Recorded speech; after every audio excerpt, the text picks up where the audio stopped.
I wrote my brother's best friend an essay to convince him to take my card for me because there was nobody else I trusted and I was in college and I still hadn't lost it and I was really nervous and I was like overthinking it to the point where I was like, I need help. You're thinking that's crazy. He also thought that because when I presented this with him, and mind you, we haven't talked in forever. His brother used to be best friends. They are no longer best friends. That is an entirely other story, but I hadn't seen him in a long time. But when I concocted this plan, I was like, this is the only person I would trust. So when I called him out of the blue, I know that he thought that I was absolutely insane. And he's like, what are you doing here? Like, what is going on?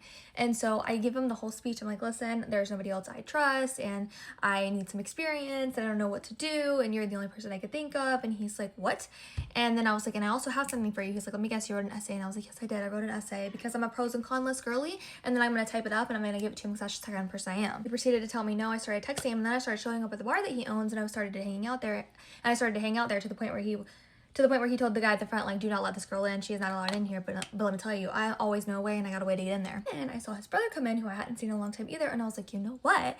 If you're not going to help me, I know somebody who might. He was like, that's absolutely not going to happen. You're crazy. And then I finally got him to concede, but he didn't want to actually do the thing. He was like, listen, how about I teach you a couple things, I show you a couple things, and we find a guy to do this for you because like with me, it can't happen. And I was like, okay, you know what? If you're going to help me, if we're going to do this thing, let's just do it. So out of my element when it comes to just like dating and like being attracted to anybody and like how to navigate that. So he decided to like be my guide and to help me on this journey.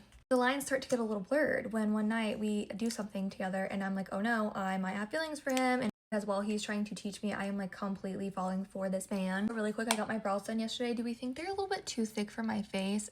I don't know. Let me know. If you like that, you should read Brandy. It is a super good ex-brother's best friend. It is chef's kiss. Okay, love you, bye.